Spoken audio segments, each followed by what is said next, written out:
Dito sa Papa Dudut Stories, ikaw ay hindi nag-iisa.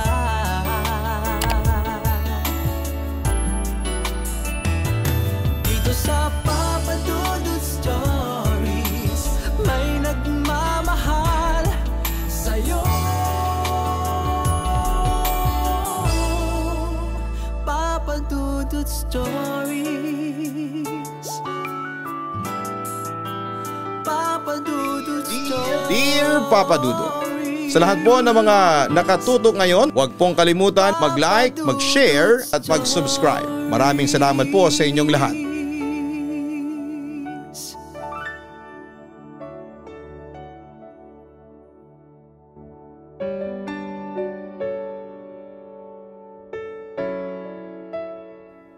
Magandang gabi po sa inyong lahat. Tawagin niyo na lamang po ako sa pangalang Celso ng San Jose, Navotas City. Silent subscriber po ako and listener ng Papa Dudut YouTube channel. Since 2022 at na-inspired ako na sumulat sa inyo. Matapos ko pong mapakinggan ang mga horror at drama stories ninyo. Itong kwentong ibabahagi ko sa inyo ay totoo at hindi katang-isip. Pero hindi ko kayo pipiliting maniwala sa akin. Papa Dudut, sabi ng mga eksperto, hindi daw totoo yung depiksyon ng mga multo sa palabas. Hindi totoo na duguan, puro sugat ang mga multo. Sabi nila kapag sinabing multo ay puti, isang maputing maputi na tinatawag nilang white lady. 9 years old ako nang mangyari ito sa akin. Kalilipat lang namin noon sa aming bagong bahay. Kakabili lang nito ng mga magulang ko. Bagamat luma na yung bahay noong nabili nila. Yun na nga Papa Dudut, isang gabi mga bandang 11:30 PM. Kasama ko yung mama ko. Kami lang yung tao sa likod ng bahay namin dahil naglalaba siya at sinasamahan ko siya. Habang yung mga nakababata kong kapatid na sina Yuli at Makmak ay natutulog na noon sa aming kwarto. Papa Dudut, ewan ko ba doon kung bakit trip maglaba ni mama ng gabi. Siya nga pala, mga 3 hanggang 4 na metro yung layo namin sa bahay.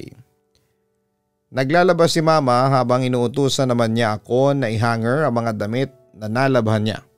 Nagkataon na sa ika-6 na gabi namin sa bago naming bahay ay nagsimula na akong makaramdam Papa Dudut ng mga kababalaghan sa bahay namin.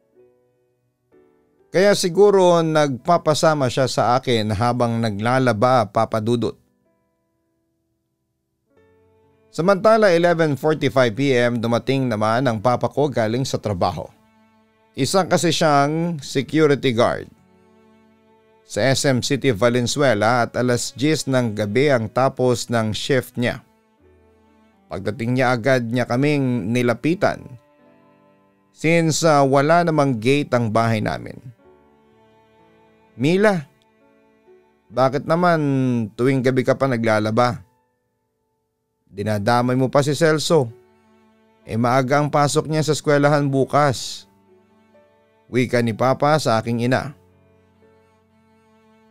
Alam mo naman ang dahilan kung bakit gabi ako naglalaba kasi sa umaga marami akong ginagawa. Tuwing gabi lang ang available ko. Sagot naman ni Mama sa kanya. Pero sana agahan nyo naman ang paglalaba. Mag-aalas 12 na. Paano na lamang kung may aswang o masamang elemento pala dito? Di napahama kayo ni Celso. Sita pa ni Papa. Natawa naman si Mama sa kanyang narinig. Aswang talaga. Nasa Navotas na tayo. Walang aswang sa syudad. Aniya. Sabihin na natin walang aswang. Kaso paano kung may masamang loob? Alalahanin mo wala tayong gate at maliit lang ang bakod natin. Nagalang wika ni Papa. Pasensya ka na, sa susunod ay agahan ko na ang paglalaba. Tapusin ko na lang ito, ang sabi na lang ni Mama sa aking ama. Sa kabilang banda ay pumasok na si Papa sa pinto sa likod ng bahay at doon ay nagtungo siya sa kusina para kumain. Natatanaw pa nga namin, Papa Dudut, siyang kumain habang hawak-hawak ang kanyang cellphone. Tila may tinetext.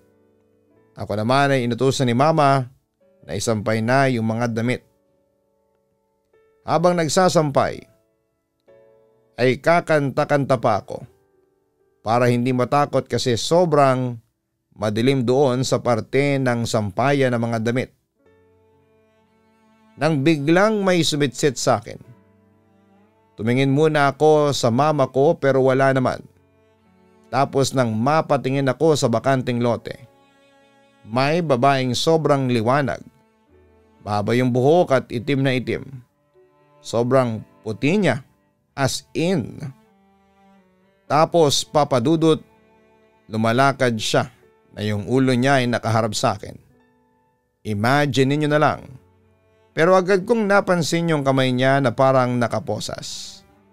Nung una'y nagtaka ako pero kinilabutan ako nang parang may bumubulong na sa tenga ko na sumama na raw ako sa kanya. Nakita ko yung kamay niya na kahit nakaposas ay sinesenyasan niya ako na lumapit sa kanya. Papa Dudut, hindi ako kumibo at nakatingin lang ako sa kanya.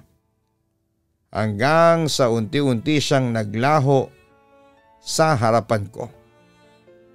Hindi ko alam ang mararamdaman ko noon kung matatakot ba o hindi. Dahil first time lang nangyari yon sa akin. Buti na lamang at narinig ko ang boses ni Mama na tinatawag ako.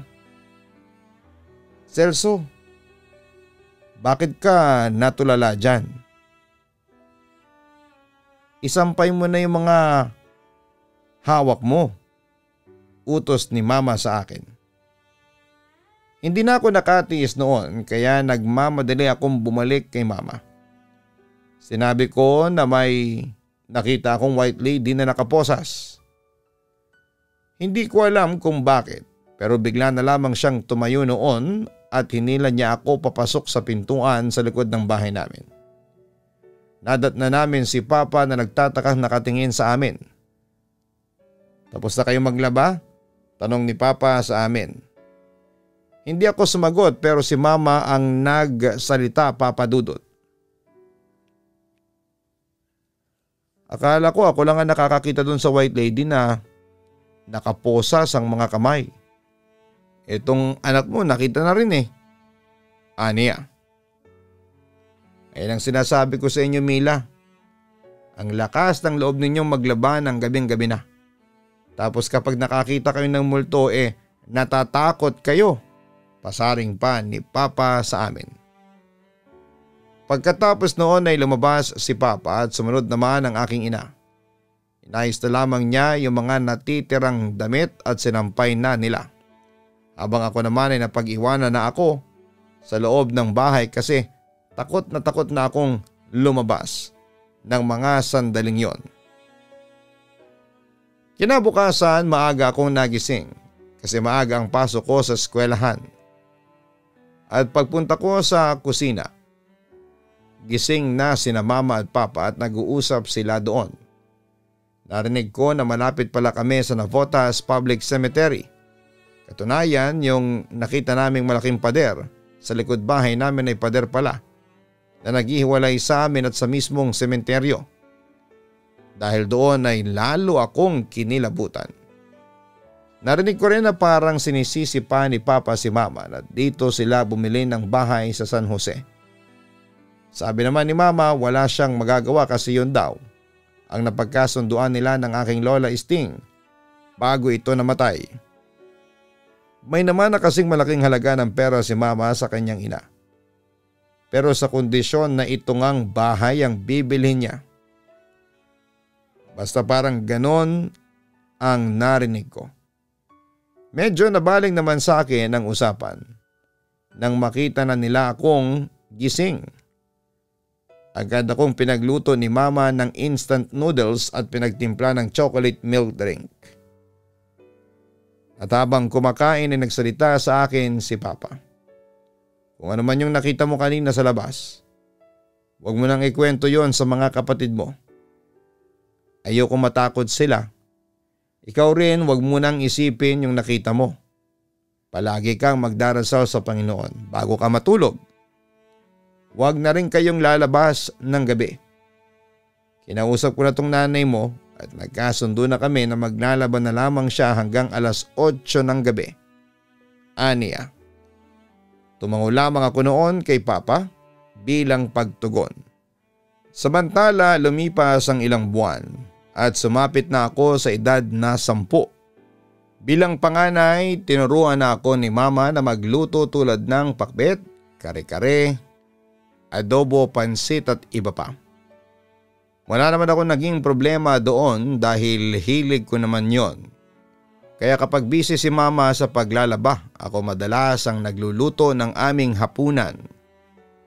Samantala isang gabi birthday noon ng aking ama at nag-celebrate kami kasama ang mga kumpari at kaibigan niya. Masaya silang nagiinuman habang kami ni Mama ang naatasang magluto ng pagkain. Si Mama nagluto sa mga pulutan habang ako naman ang nagluto ng sinigang na hipon para sa hapunan namin. At dahil puro barbecue ang naisipang pulutan ni na Papa, si Mama ang nag-ihaw noon doon sa likod bahay namin. Habang ako naman ay naghihiwa noon ng mga gulay na isasahog sa sinigang na hipon. Mamayang kaunti ay pumasok si Mama sa bahay para mag-CR. Sinundan ko pa nga siya ng tingin at pagkatapos ay nagpatuloy ako sa paghiwa ng mga gulay. Paglabas ni Mama ay muli akong napatingin. Pero laking gulat ko at kinilabutan dahil sa nakita ko. Nanatili akong nakatingin sa kanya habang siya ay tinatapik na pala ko. At tinatanong kung ano nangyayari sa akin dahil napansin niya na nakatulala lamang ako at parang takot na takot daw. Noong una, Papa Dudut, ay sinabi ko sa mama ko na wala lang at ngumiti.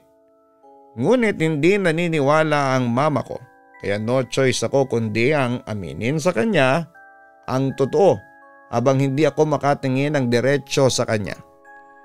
Ma, may babaeng nakaputi sa uluhan mo at nakasampa. Maputi ang balat pero nakakatakot ang itsura niya. Dilat na dilat ang mata at nakapaling ang panga. Tapos may posas ang kanyang mga kamay. Nagulat po ako kaya napahinto ako. Ayoko sanang sabihin baka matakot ka.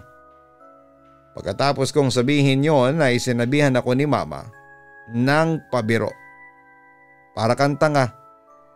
Tuloy mo na ang pagluluto mo dyan. Aniya habang natatawa. Nakatayo lang muna ako at saka nagluto nang makalimutan kong saglit ang aking nakita.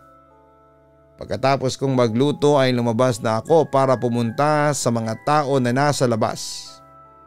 Ayaw kong magpaiwan sa loob ng bahay dahil natatakot ako na baka makita ko ulit yung babaeng nakaposas.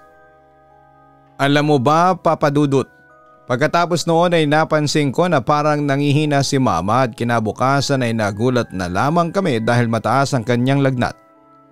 Dahil dito ay nagpasya akong umabsent muna sa school para alagaan si Mama at mag-take over sa mga gawaing bahay.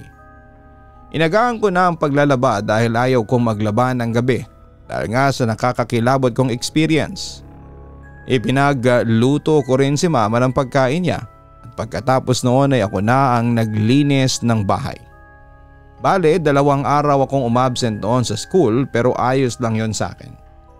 Ayaw pa nga ni Mama na umabsent ako pero sabi ko nga sa kanya, huwag siyang mag-alala dahil madali naman akong makakatch up sa mga lessons. Pero hindi na wala ang pag-aalala niya sa akin. Kaya sa 3 araw ay pinapasok na niya ako sa paaralan at nagpretend siya na wala na siyang sakit kahit na nahahalata kong mahina pa rin siya. Wala ko nagawa noon kundi ang sundin na lamang si mama.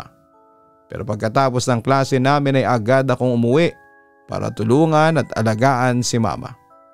Yun nga, pag uwi ko ay naabutan ko siya na nakahiga sa sofa. Mataas pa rin ang lagnat.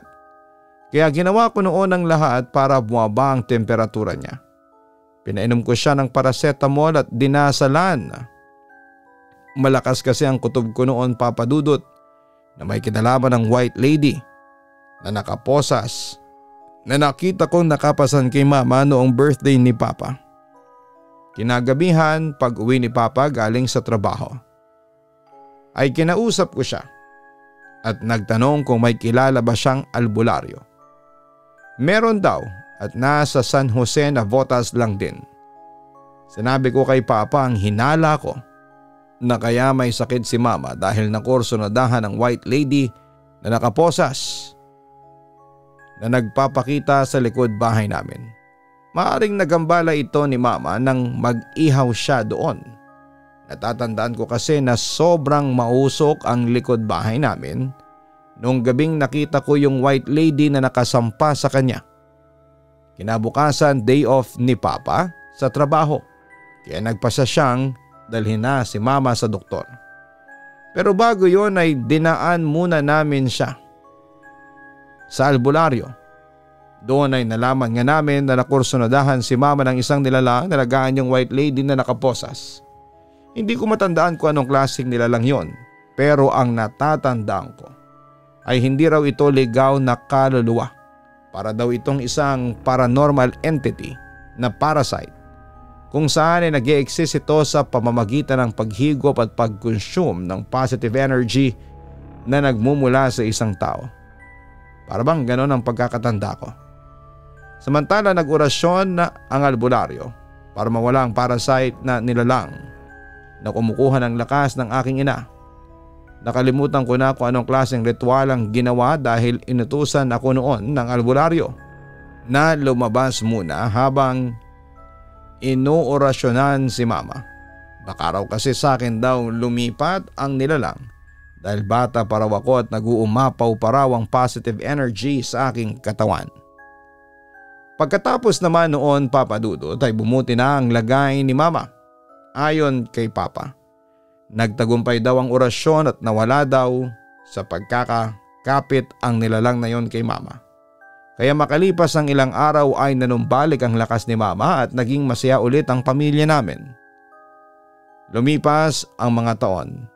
Nakalimutan na namin ang babaeng nakaposas na nagpapakita sa likod bahay namin. Kaya inakala ko noon na hindi ko na siya makikita pa. Pero mukhang nagkamali yata ako, Papa Dudut. 18 years old ako noon at binatang binata na. Isang gabi kasama ko yung girlfriend ko at saktong 9:00 ng gabi noon, naglalakad kami papunta sa bahay namin. Noong oras na yon ay bilog at sobrang liwanag ng buwan. Pero umaambo noon. Ang weird lang kasi sa daan ay may naaamoy kang parang pinaghalong amoy ng nasusunog na goma o basura. Basta nakakasulasok yung amoy at amoy kalawang pa nga. At sa paglalakad namin sa hindi kalayuan ay nagsimulang nagtahulan yung mga aso. At sa tuwing lilingunin namin sa likuran ay wala namang tinatahulan yung mga aso. Hanggang sa hindi nagtagal, biglang umalulong ang mga aso at bigla akong kinabahan. Ganon din ang naramdaman noon ng girlfriend ko. Nang biglang lumingon kami sa likuran namin ay kitang-kita ng dalawang mata ko. Papalapit sa amin ang isang babaeng sa tingin namin ay white lady. Nanlaki ang kanyang mga mata at laylay ang kanyang panga. Kapansin-pansin din ang posa sa kanyang mga nagdurugong kamay. Dahil sa nasaksihan ko ay lumingon ako sa girlfriend ko at nagsabi siya sa akin na nakikita din daw niya yung babaeng nakaposas. Kaya dali-dali kong hinawakan ang kamay ng girlfriend ko at tumakbo kami at siya namang takbo ng white lady na nakaposas. At as in papalapit na siya sa amin at lalong lumakas yung amoy ng sunog na goma o parang basura basta nakakasuka yung amoy. Papadudod sa sobrang takot namin na hindi namin nagawang makasigaw at habang tumatakbo kami Tumatawa ng malakas yung babaeng nakaposas. Yung tawa niya as in parang tawa talaga ng demonyo, Papa Dudut.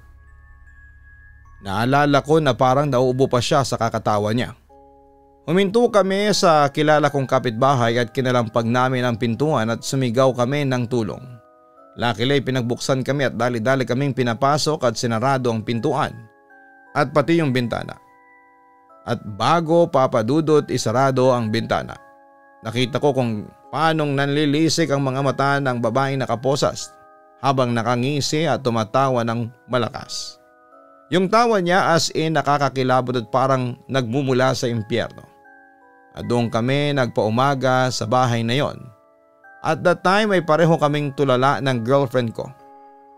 At nasabi sa amin ng matandang nagpatuloy sa amin na si Lola Miling na kilala daw niya ang babaeng nakaposas na nagmumulto.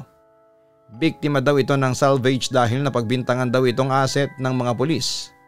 Hinaalan niya ay sinalvage ito ng mga pinuno ng sindikato ng droga doon mismo sa loob ng sementeryo.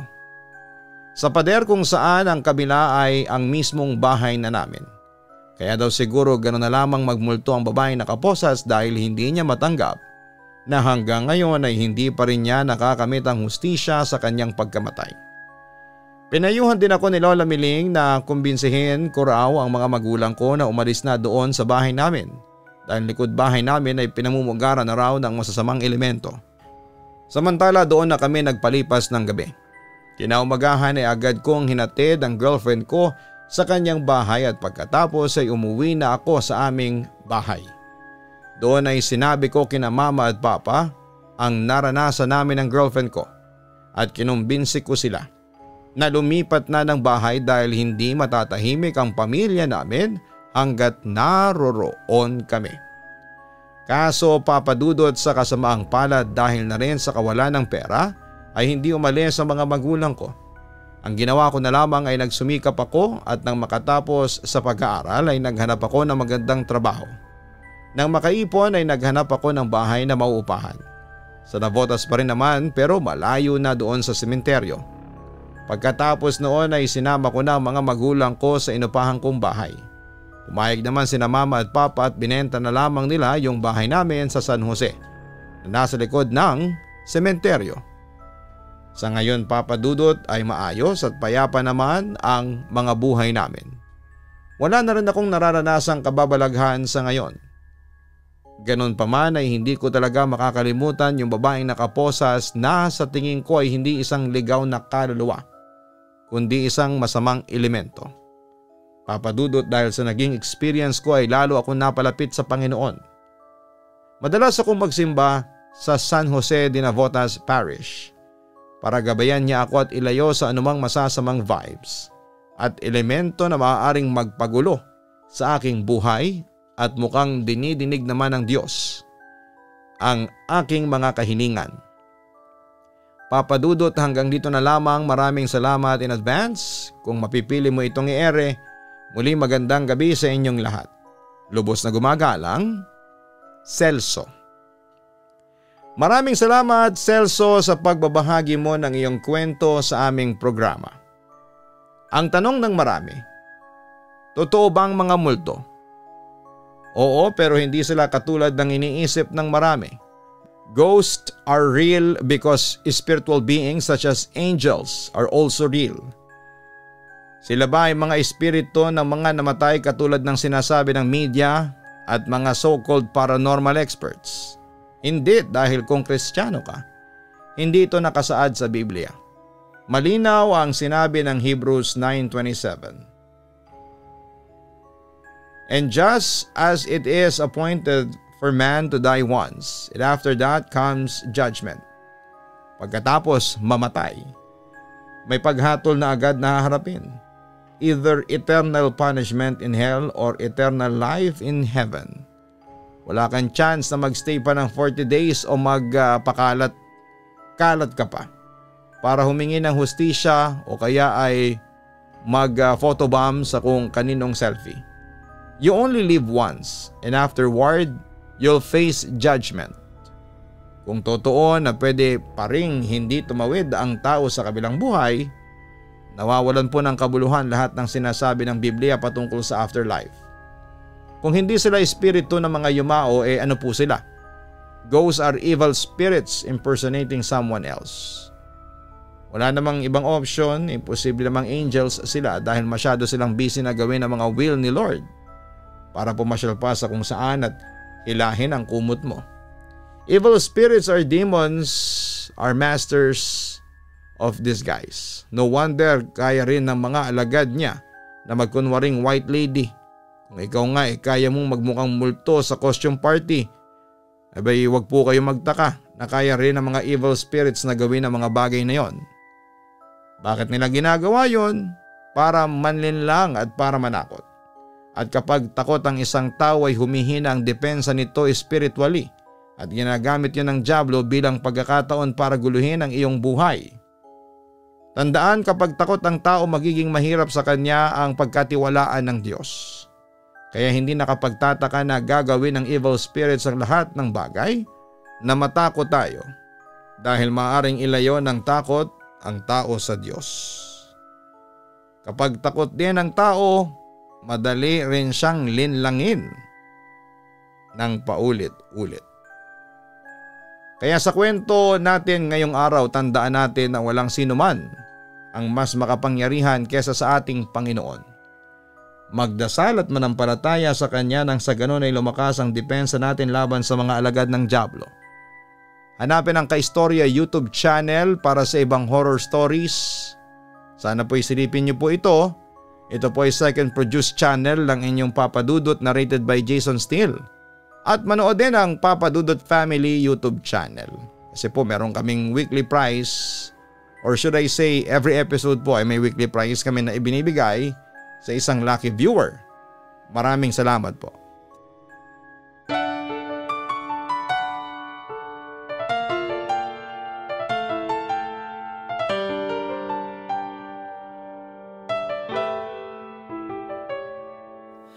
Ang buhay ay mahiwaga,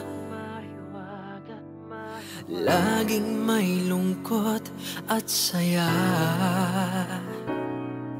Sa Papa Dudut Stories, laging may karamay ka.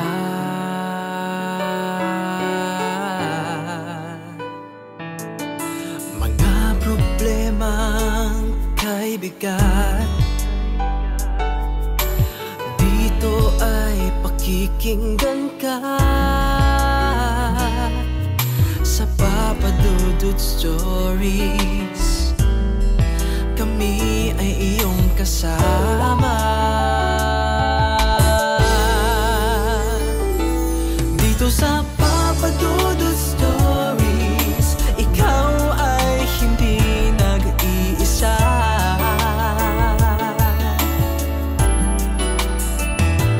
Dito sa Papa Dudut Stories, may nagmamahal sa'yo.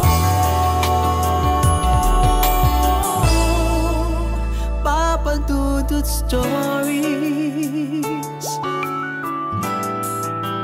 Papa Dudut Stories, Papa Dudut Stories.